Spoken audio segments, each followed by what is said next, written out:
Hello once again. The purpose of this lesson is to teach you modulation using a diminished 7th chord. If you're watching this lesson, I assume that you already know your keys and key signatures, both in major and minor, and are familiar with construction of chords. Modulation refers to moving from one key to the next, which is a very common practice in intermediate and advanced music. I assume that you already know the chord function within each key as well, at least the primary chord functions, but as a reminder, let us go through the chords in the key of C major. The key of C major, the first chord is C, E, G, C major, and that is called the tonic. Chord number 2 is D, F, and A, and that's D minor, also called the supertonic. Chord number 3, E, G, and B, is the mediant, E minor. Chord number 4, F, A, C, is F major, also known as the subdominant. Chord number 5, G, B, and D, G major, is the dominant.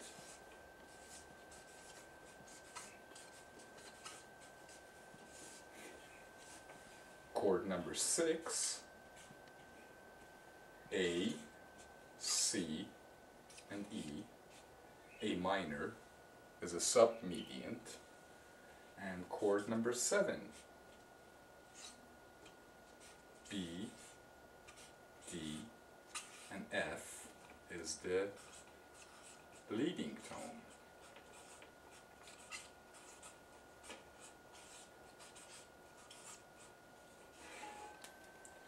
Notice that I've outlined these 3 chords. Tonic is where the music wants to resolve to. It gives music a sense of resolution. The purpose of the dominant chord is to build tension. So we have tension and resolution. Leading tone is a substitute for dominant, which functions quite the same way. It builds tension.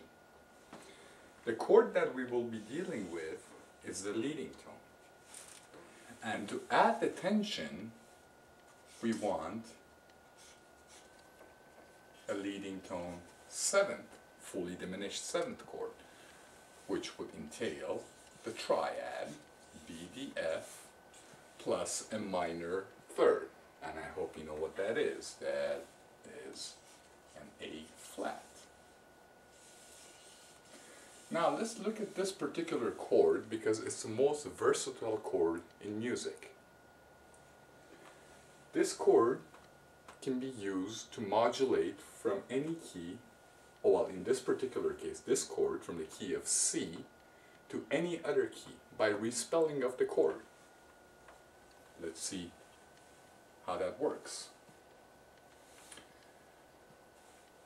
If we respell this chord as D, F, A flat, and instead of B, a C flat. As you know, chords are built in thirds, so we have to keep the relationship of a 3rd constant. The original chord was the leading tone of the key of C.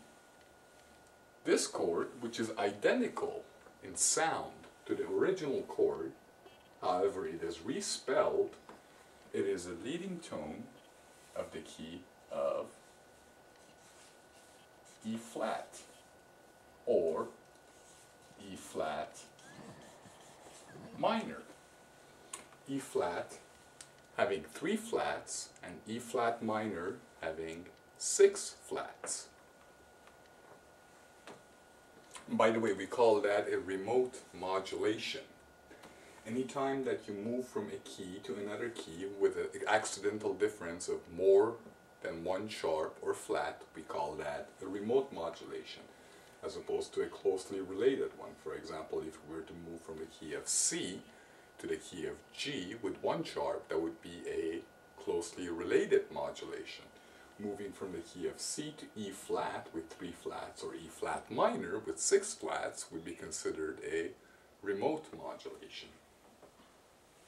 Let us respell the same chord again. Instead of D, let's call that a C double sharp. We can respell E, F as an E sharp, A flat as a G sharp, and C flat as a B. Now that would be the leading tone of the key of D sharp minor.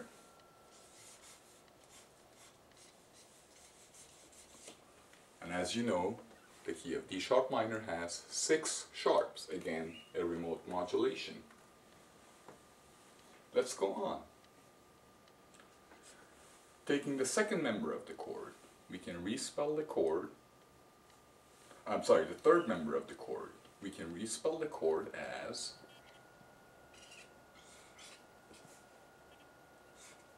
E sharp instead of an F, G sharp,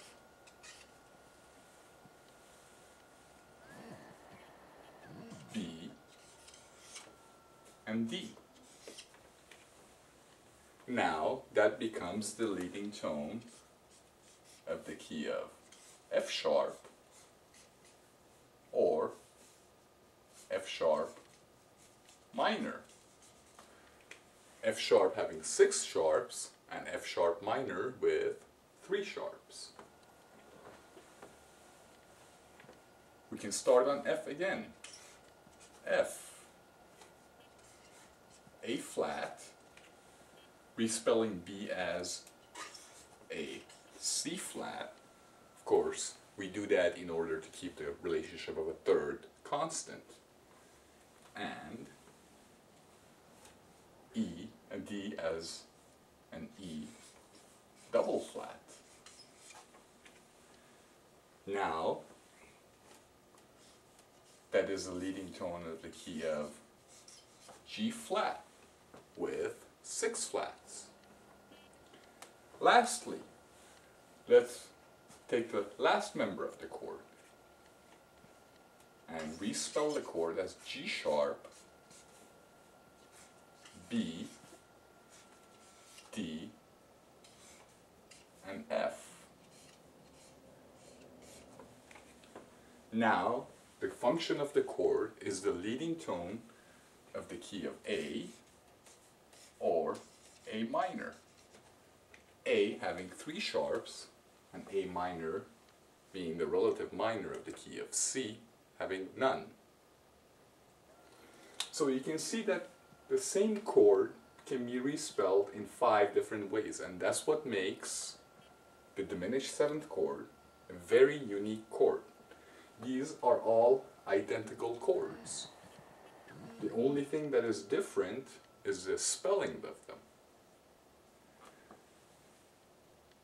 These chords are functioning as all functioning as leading tones, thereby facilitating the modulation to the subsequent keys. And keep in mind that here we're only dealing with primary leading tones. B, diminished 7th, is a primary leading tone of the key of C, for example, moving to a primary leading tone of the key of E flat or E flat minor. These chords could also be secondary leading tones. A secondary leading tone of the key of C could move to a primary or secondary leading tone of the key of any other key. That's what makes the diminished 7th chord the most versatile chord, because using one single chord, it is possible to modulate from any key to any other key. And that is the only chord that provides us with such opportunity. So I hope that this lesson has been helpful, and I look forward to see you in our lessons so we can put this theory to practice and learn how to use the diminished 7th chord.